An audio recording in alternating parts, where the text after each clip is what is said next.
Buenos días. Nació en Buenos Aires en 1966. Es descendiente de los judíos españoles expulsados, un sefardita descendiente de los judíos españoles expulsados en 1492. Mario Sabán, al que tenemos el gusto de entrevistar hoy, es abogado, es doctor y es secretario de la Entesa Judeo-Cristiana de Cataluña, autor de numerosos libros, entre ellos del que vamos a tratar hoy, que tienen en pantalla. Buenos días, Mario. Buen día, ¿cómo estás? ¿Todo Muy bien? bien, ¿y tú? Muy bien, muy bien. Vamos a empezar por el libro. ¿Por qué eliges ese título? ¿Por qué eliges ese tema en concreto de tu libro? Mira, yo hace muchos años comencé a estudiar los orígenes judíos del cristianismo, pero la verdad que nunca me atrevía con la figura de Jesús. Es decir, yo la figura de Jesús la tenía como una especie de temor reverencial, la tenía de lado. Por supuesto lo leía profundamente en el Nuevo Testamento, pero a mí me interesaba ver el desarrollo del cristianismo posterior a la desaparición de Jesús, y por eso mi primera obra del año 94 son Las raíces judías del cristianismo, donde yo hago un análisis desde la desaparición de Jesús hasta el siglo II. Después hice otra obra, otra parte de la investigación sobre el judaísmo de Pablo, y finalmente otra obra sobre el sábado hebreo en el cristianismo, porque el cristianismo cambió el Shabbat, el día del descanso sabático, por el domingo.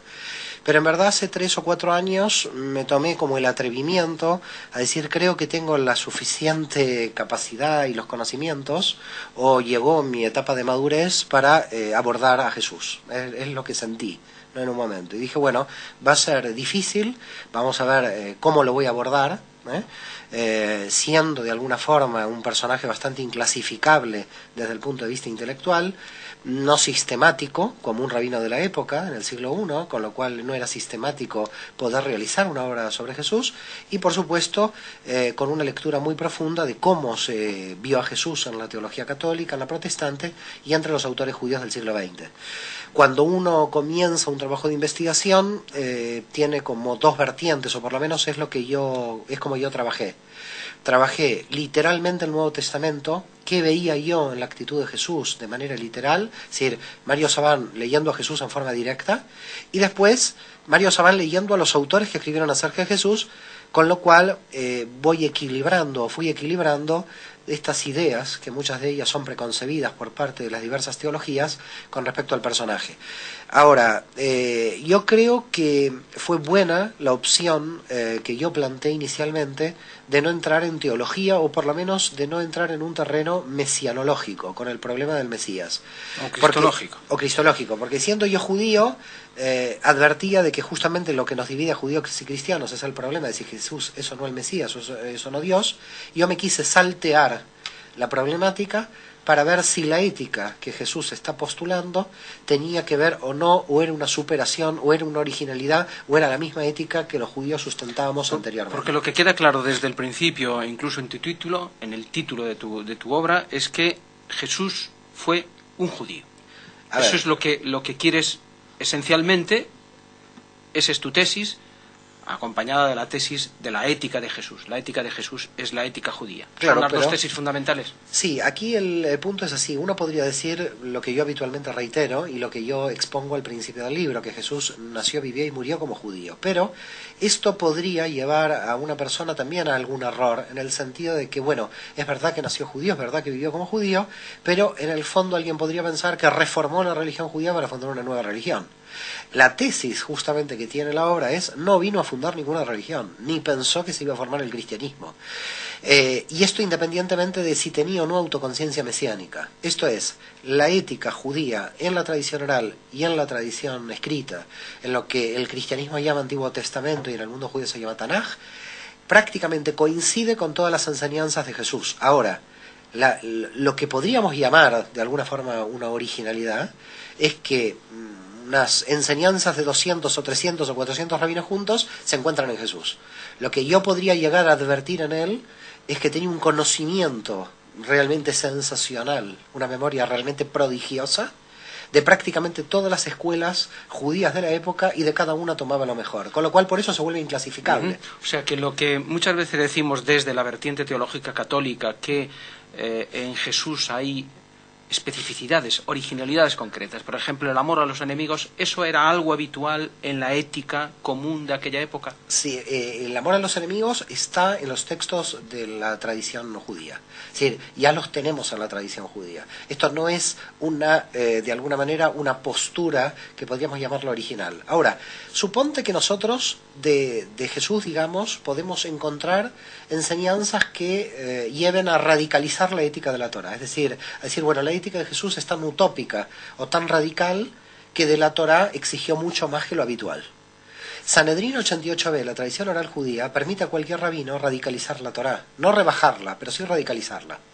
Lo que pasa es que, en verdad, también hubo rabinos que la rebajaron por la interpretación. Con lo cual, la interpretación del mundo fariseo en el siglo I dio lugar a que rabinos exigieran más de lo que exigía la Torá y a otros rabinos que exigieran menos.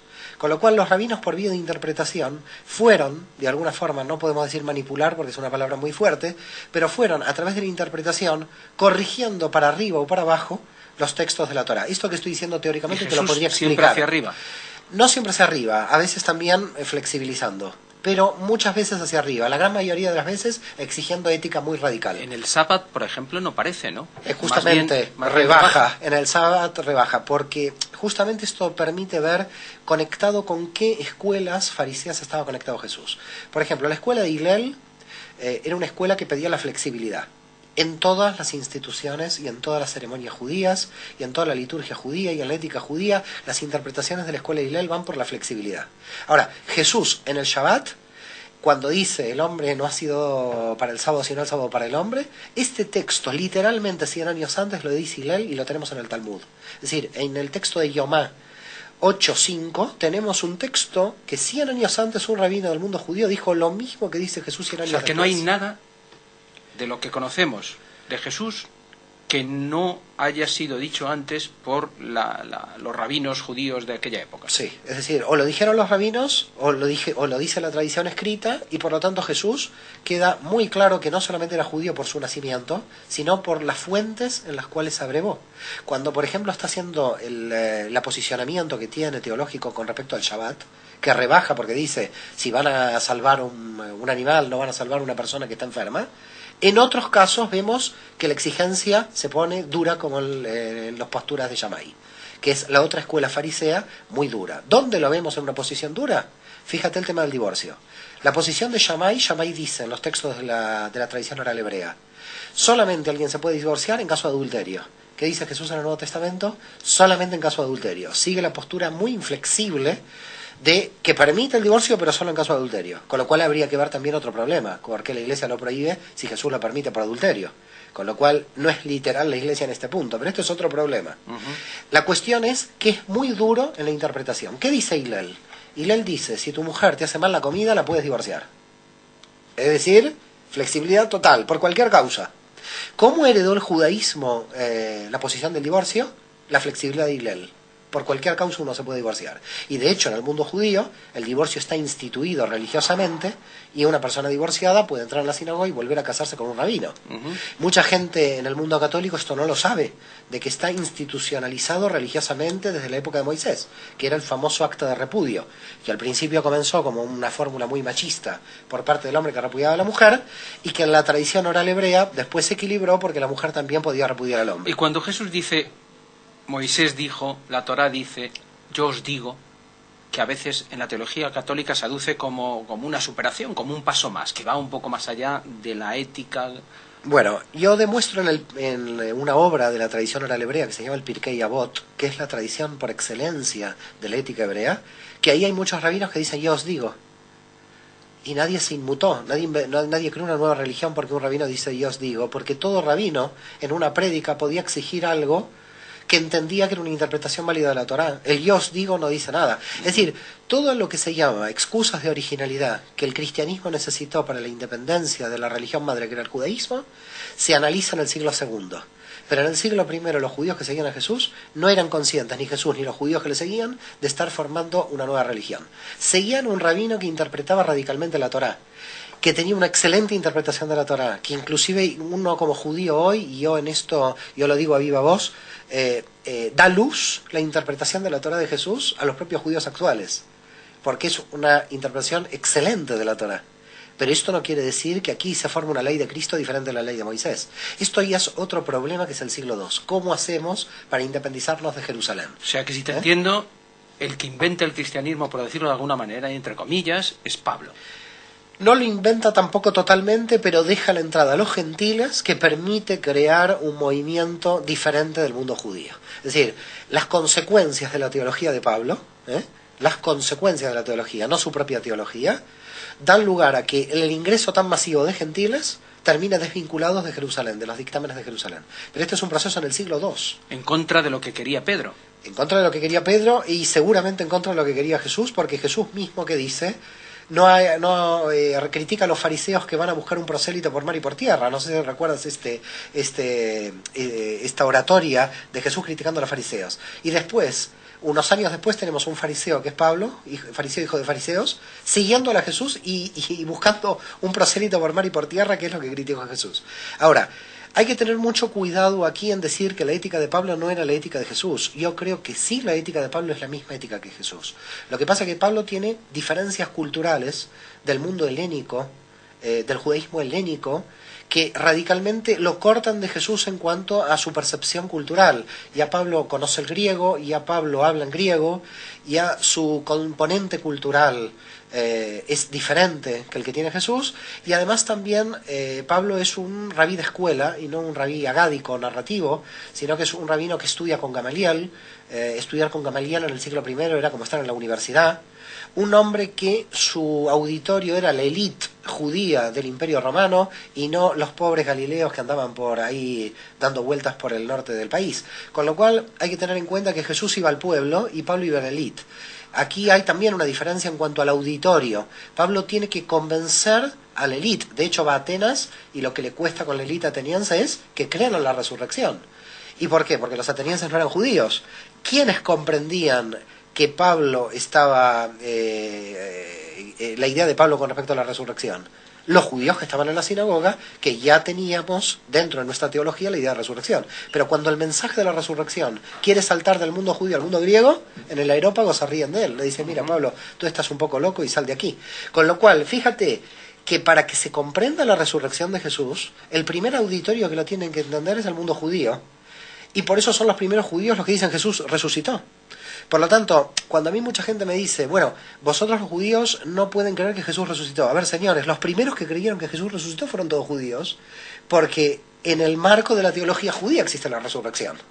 En consecuencia, si estos judíos que creyeron en la resurrección de Jesús pudieron después convencer a los paganos de que Jesús resucitó, fue porque trasladaron la teología judía de la resurrección al campo pagano. Pero eso tú también dejas muy claro en tu libro, que no entras en el tema cristológico, no. Que tú abordas el tema de Jesús como un rabino, simplemente un rabino, no el Hijo de Dios, ni el Hijo de María la Virgen, ni cosas de este tipo. Yo lo que he tratado es solamente el tema ético, porque entrar en cuestiones de fe, yo por supuesto cada uno es muy respetuoso de la fe que sustenta cada persona, y a mí me pareció que entrar en problemas de fe, si es el Mesías o no es el Mesías, donde no hay ninguna prueba científica absoluta de la autoconciencia o no, que todavía los teólogos protestantes están debatiendo en Alemania, tuvo autoconciencia, no tuvo autoconciencia. Lo que sí puedo decir que el libro llega a lo que podríamos llamar el límite a donde yo puedo alcanzar. Es decir, ¿hasta dónde yo puedo alcanzar? No solamente yo digo que Jesús es un rabí, también digo que es un nabí, que es un profeta. Es decir, como judío, ¿hasta dónde yo me puedo acercar a la figura de Jesús? Y me acerco a las parábolas del reino. ¿Qué está diciendo Jesús cuando habla del reino? Entonces aquí también entramos en casi mesianología obligada, Yo no hablo de cristología, porque ya cristología es mesianología aplicada a Jesús. Entonces ya es diferente que la mesianología judía. Ya no estamos hablando de qué características tiene que tener el reino, sino qué características mesiánicas tuvo que tener Jesús para ser el Mesías. Eso es cristología. Yo lo que sí hago en el capítulo del reino de Dios es cómo un judío del siglo I entendía qué era el reino de Dios y cómo un rabino del siglo I. Es más, es tan complicado el tema del reino que ningún cristiano de a pie, y es más, nadie en la jerarquía y ni en ninguna facultad de teología, te pueden descifrar conceptualmente qué es el reino. Sí te dicen que es un reino espiritual para lavarse las manos de un problema todavía que hay en el fondo del Nuevo Testamento, que todavía lleva a otro problema subsiguiente, que es el tema de si lo vieron como un Mesías nacional sus primeros seguidores. que nos derivaría en formular al grupo de Jesús con tendencias políticas, que este es otro tema. Y no es un tema menor, porque la única pregunta que le hacen a Jesús después de resucitado en Hechos de los Apóstoles 1:6 es ¿cuándo restaurarás el reino de Israel? Por tanto, sus primeros seguidores no le dicen ¿cuándo se va a crear un mundo de paz y amor?, sino le están diciendo ¿cuándo restaurarás el reino de Israel? Y para oídos de Roma, ¿cuándo restaurarás el reino de Israel?, es una rebelión político-militar contra el Imperio Romano.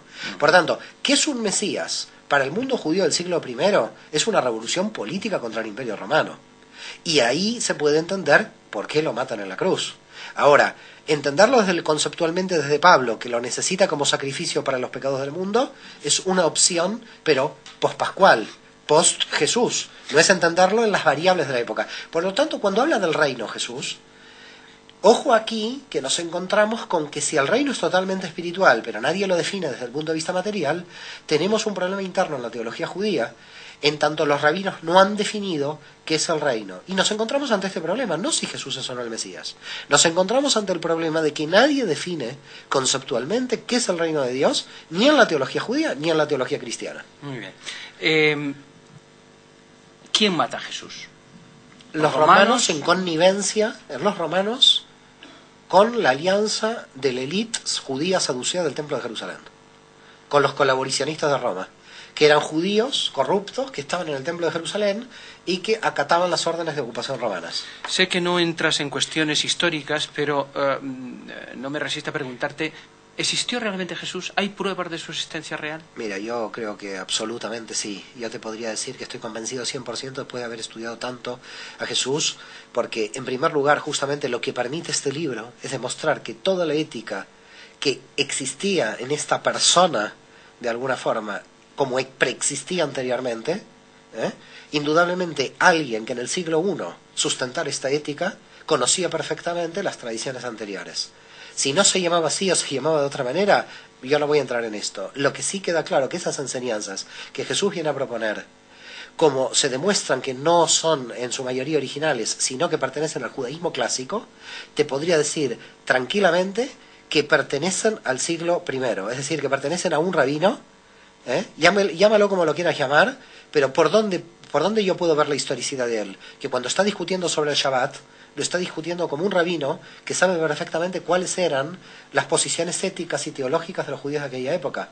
Entonces, si tú me apuras y me dices, mira, hay una línea que dice que Jesús no existió, pero es una línea ridícula en el sentido de que todas las posturas que son posiciones que Jesús toma con respecto a la interpretación de la Torá, las puede tomar un rabino del siglo I. Es decir, un rabino del siglo I que sustenta las posiciones de Jesús tuvo que haber existido, se llame o no como se llamara.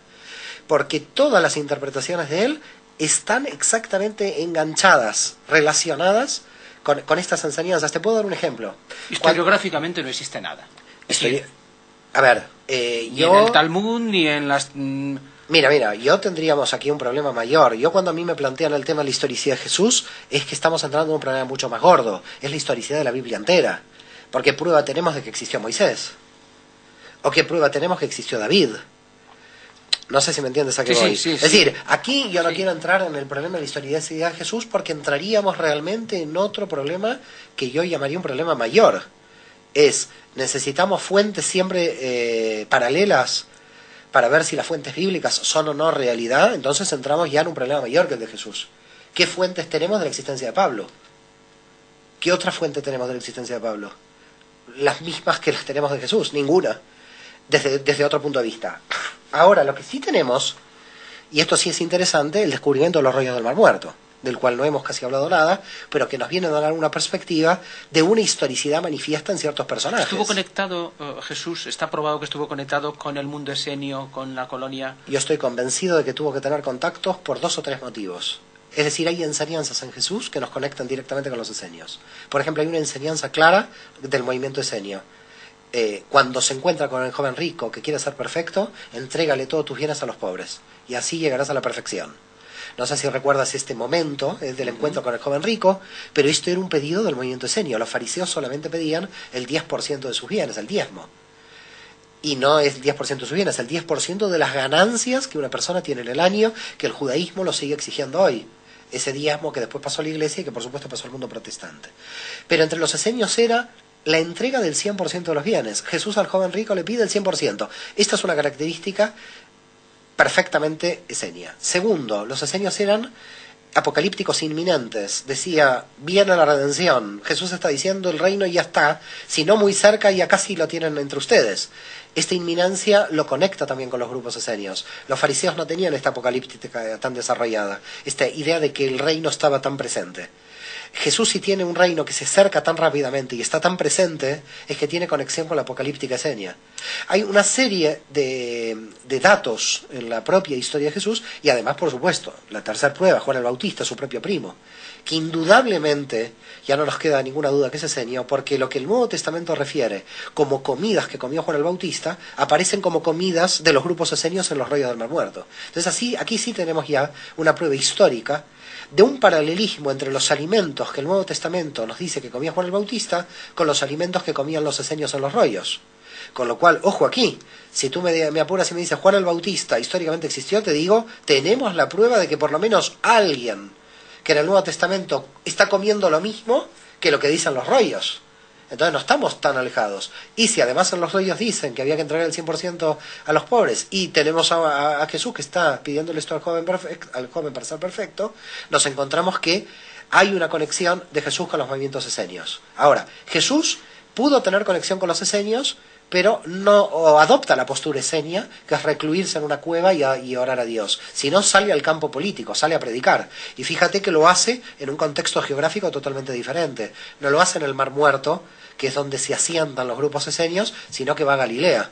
Con lo cual el área de acción de Juan el Bautista y los esenios es muy diferente al área de acción que va a tomar Jesús, que es Galilea. Así que aquí tenemos también dos áreas geográficas que cambian. Yo, si habría que definirlo de alguna manera Jesús, diría, Jesús es un fariseo. Es decir, es un fariseo porque tiene todas las características de ser un fariseo. Es decir, lo llaman rabí. Al único que llamaban rabí era alguien que era un maestro del movimiento fariseo. Cree en la resurrección.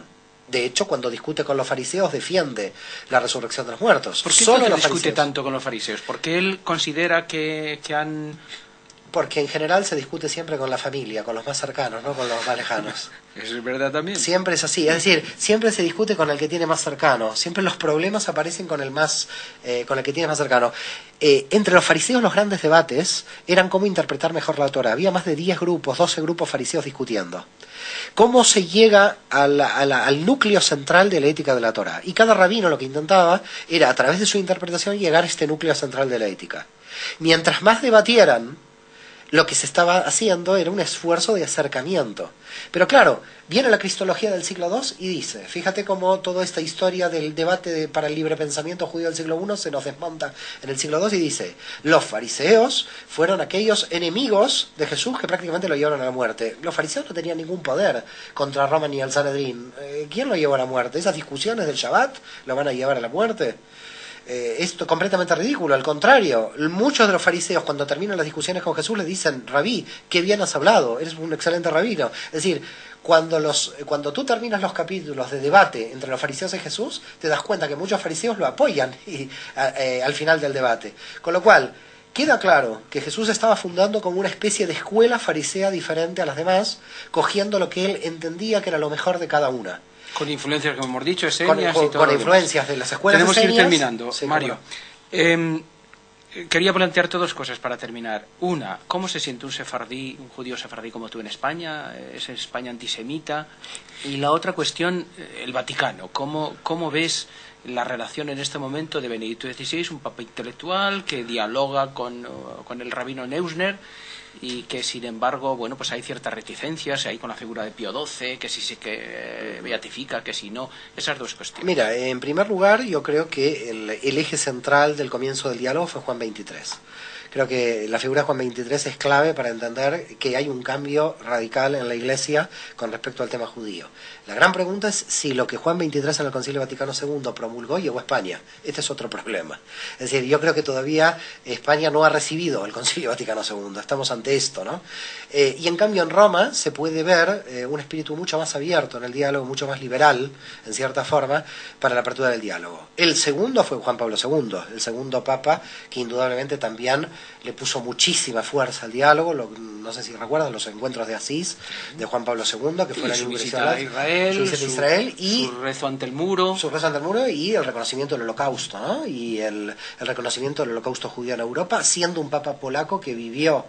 Con lo cual, con Juan Pablo II se avanzó terriblemente en el diálogo, aunque yo entiendo que para muchos católicos, cuando uno dice Juan Pablo II, estamos hablando de un papa que para muchos fue un papa conservador internamente, pero yo no estoy hablando de qué pasó internamente con Juan Pablo II. Lo que a mí me interesa es ver a Juan Pablo II en ese diálogo entre las religiones. Para mí se avanzó muchísimo. Y, claro, cuando tú dices, fue al Muro de los Lamentos, y en el Muro de los Lamentos dijo, bueno, vengo a pedir perdón por los errores de la Iglesia que la Iglesia cometió con la Inquisición y las Cruzadas, esto ya, desde el punto de vista de la Iglesia, fue un acercamiento muy grande. Del lado judío, ¿cómo se hace el acercamiento siendo que no tenemos jerarquías? Entonces esto lo complica. Del lado judío ha habido muchos avances en cuanto a los autores judíos, que ahora ya me puedo incluir, entre los que nos acercamos a la figura de Jesús y al cristianismo primitivo, al cristianismo del siglo I. Y yo creo que en ese acercamiento intelectual del mundo judío, el rabino Neusner de Estados Unidos, David Flusser desde la Universidad Hebrea de Jerusalén en su momento, se está planteando de abrirnos profundamente al diálogo. Claro, hay problemas, hay resquemores, hay muchos siglos de incomprensiones, hay muchos siglos de monólogos. Esto no se termina de un día para otro. Esta imagen en España del judío usurero, o esta imagen de España de que el judío tiene 2 cuernos y un rabo, que solo se entiende en España. Es decir, yo doy una conferencia en Italia y digo que tenía 2 cuernos y un rabo y no lo entiende nadie. Pero yo llego aquí a una conferencia y digo, me olvidé de los cuernos, la gente se ríe. Con lo cual me impresiona. Es decir, porque aquí hay una tradición medieval, un imaginario de un judío totalmente. Entonces, yo creo que hay que combatir este imaginario, que es una especie de especificidad antijudía de España, que muchas veces ya se hace por inercia, es decir, ni por propia intención. Yo ya hasta veo que muchas personas... Es un tópico, ¿no? Ya son tópicos. Por ejemplo, muchas personas que dicen judiada en el vocabulario, y que de repente uno como se asusta, ¿no? Y entonces tú dices, pero ¿y esto de dónde viene? La persona no lo está haciendo adrede, no es intencional, hay siglos atrás de un tópico que tuvo otro problema adicional, y es la falta de existencia física de judíos en España, porque después de la expulsión de 1492 hasta mediados del siglo XX prácticamente los judíos nos empezamos a mostrar libremente en España, con lo cual Francia, Alemania tuvieron judíos durante toda su historia, Italia, la propia Roma con el papado tuvo judíos desde el 139 a.C. Hubo expulsiones, hubo problemas, volvieron, entraron, salieron. La beatificación de Pío XII puede ser un obstáculo en este acercamiento y entre yo creo Vaticano que sí, yo creo que es un obstáculo, porque no queda clara su posición, no queda clara cuál fue su posición. ¿Vosotros interpretáis que fue el Papa al menos que guardó silencio? Lo que pasa que la pregunta es, ahí está la problemática, si hubiera podido hacer más o no. Esta es la pregunta que uno se hace, ¿no? Es decir, si hubiera podido hacer más, los nazis lo hubieran matado. Y bueno, ¿qué hubiera pasado? Si hubiera podido hacer más y los nazis lo hubieran matado. Si él, de alguna manera, lo que hizo es sobrevivir como institución y no hablar, o de alguna manera hacerlo por el secreto, hacerlo por debajo de la mesa. La Iglesia lo que plantea es, se hizo mucho pero por abajo, que también puede ser una posición válida.